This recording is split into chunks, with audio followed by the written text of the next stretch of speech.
ஸ்ரீமதே ராமானுஜாய நமக. பாகவதர்கள் எல்லோருக்கும் அடியனுடைய நமஸ்காரங்கள்.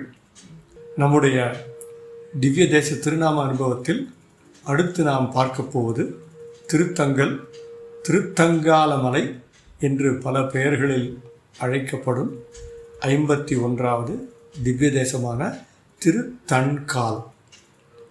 இந்த தலம் மீது திருமங்கையாழ்வார் 2 பாசுரங்கள் மற்றும் 2 கன்னிகளாலும், பூதத்தாழ்வார் 1 பாசுரத்தாலும் மங்களாசாசனம் செய்துள்ளனர்.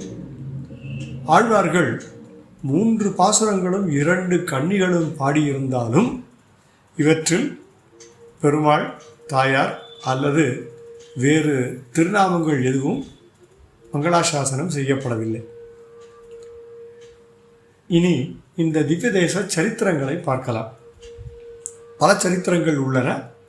அதில் 3 அல்லது 4 சரித்திரங்களை மட்டும் நாம் இப்பொழுது பார்க்கலாம். ஒரு முறை எம்பெருமானின் 3 பிராட்டியர்களான ஸ்ரீதேவி, நீலாதேவி, பூதேவி ஆகியோருக்கு இடையே தம்மில் யார் பெருமாளுக்கு மிகவும் பிடித்தவள் என்ற போட்டி எழுகின்றது.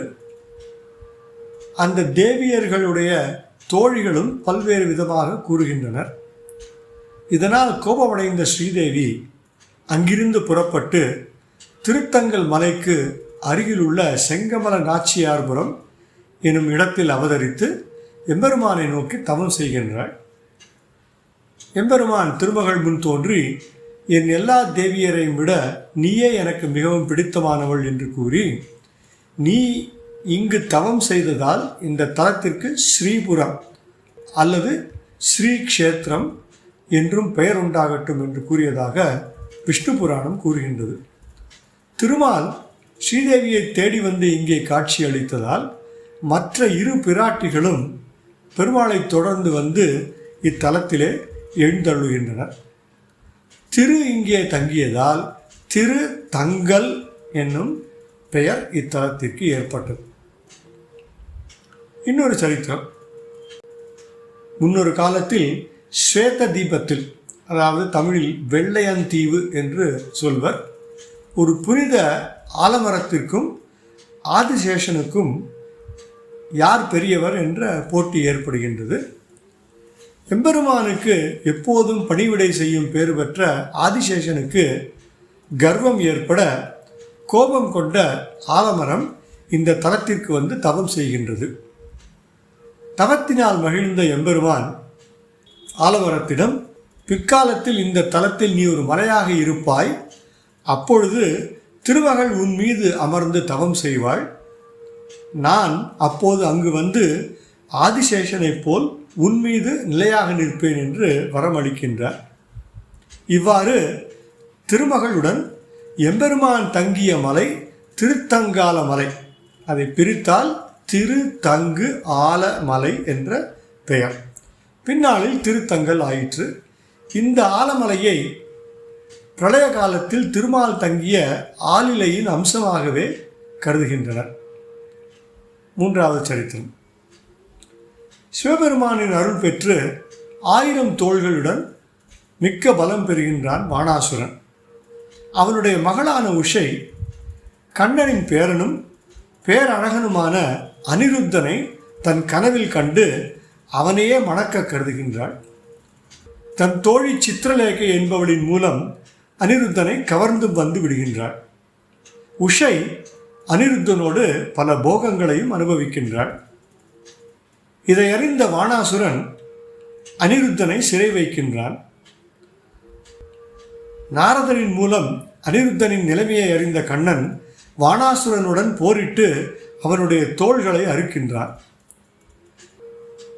சிவபெருமான் கண்ணனை வேண்டி வாணாசுரனை காப்பாற்றி அனிருத்தனுக்கும் உஷைக்கும் திருமணம் செய்விக்கின்றான். இருவருக்கும் திருமணம் நடந்த இடம் இந்த திருத்தங்கல் க்ஷேத்திரமே என்று தல வரலாறு கூறுகின்றது. இந்த க்ஷேத்திரம் ஸ்ரீமத் பாகவதத்தில் நன்கு விவரிக்கப்பட்டுள்ளது. திவ்ய பிரபந்தத்தில் கண்ணன் வாணாசுரனின் தோள்களை அறுத்த சரித்திரம் பல இடங்களில் குறிப்பிடப்பட்டுள்ளன. ஆனால் அவற்றில் எதுவும் இந்த தலத்தின் பெயர் காணப்படவில்லை. மீண்டும் ஸ்ரீமத் பாகவதத்தில் கூறப்பட்ட இன்னொரு சரித்திரம். சூரியன் தன் பக்தனான சத்யஜித் என்பவனுக்கு செமந்தகம் என்னும் உயர்ந்த மணியை கொடுக்கின்றான். ஒருமுறை கண்ணன் சத்யஜித்திடம் செமந்தக மணியை யாதவர்களின் தலைவனிடம் கொடுக்குமாறு கேட்கின்றான். ஆனால் சத்யஜித் அதை கொடுக்க மறுத்து விடுகின்றான். ஒருமுறை சத்யஜித்தின் தம்பியான பிரசேனன் இந்த மணியை தன் கழுத்தில் அணிந்து கொண்டு காட்டிற்கு வேட்டையாட செல்லுகின்றான். காட்டில் ஒரு சிங்கம் பிரசேனனை கொன்று மணியையும் எடுத்து சென்று விடுகின்றது. அதன் பின்னர் அந்த சிங்கத்தை ஜாம்பவான் கொன்று அந்த மணியை எடுத்துக்கொள்ளுகின்றான்.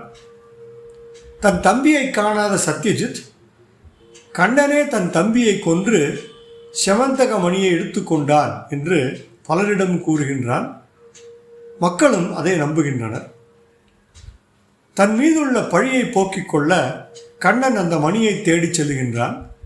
ஜாம்பவானிடம் உள்ளது என்று அறிந்து ஜாம்பவான் இருக்கின்ற குகைக்கு வருகின்றான். அங்கே கண்ணனை கண்ட ஜாம்பவான் கண்ணனே ராமன் என்று அறியாமல் கண்ணனுடன் சண்டையிடுகின்றான். 28 நாட்கள் இருவருக்கும் இடைவிடாது சண்டை நடக்கின்றது. அதன் பின்னர் ஜாம்பவான் உண்மையை உணர்ந்து கண்ணனிடம் சரணடைகின்றான். பின்னர் செமந்தக மணியை கண்ணனிடம் கொடுத்து தன் மகளான ஜாம்பவதியையும் கண்ணனுக்கு திருமணம் செய்து கொடுக்கின்றான். இந்த வரலாறும் ஸ்ரீமத் பாகவதத்தில் 10ஆம் ஸ்கந்தத்தில் 56ஆம் அத்தியாயத்தில் கூறப்பட்டுள்ளது. ஜாம்பவானின் மகளை எம்பெருமான் மணந்து கொண்டதாக பாகவதத்தில் இருந்தாலும் இந்த தலத்தில் மணந்து கொண்டதாக தல வரலாறு கூறுகின்றது. ஸ்ரீமத் பாகவதம் அவ்வாறு கூறவில்லை. இப்படி ஜாம்பவதிக்கும் கண்ணனுக்கும் திருமணம் நடந்து கொண்டதன் காரணமாக அதை உணர்த்தும் விதமாக ஜாம்பவதி தாயாரும் இந்த க்ஷேத்திரத்தில் கருவறையில் எம்பெருமானுடன் இருக்கின்றார்.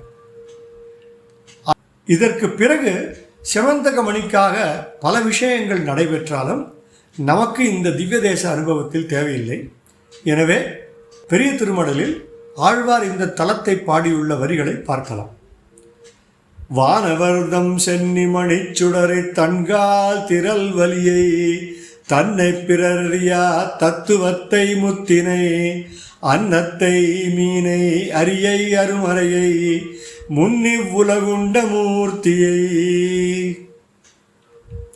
இந்த வரிகளிலே ஆழ்வார் தன்கால் திரள் வலி என்று குறிப்பிட்டுள்ளார்.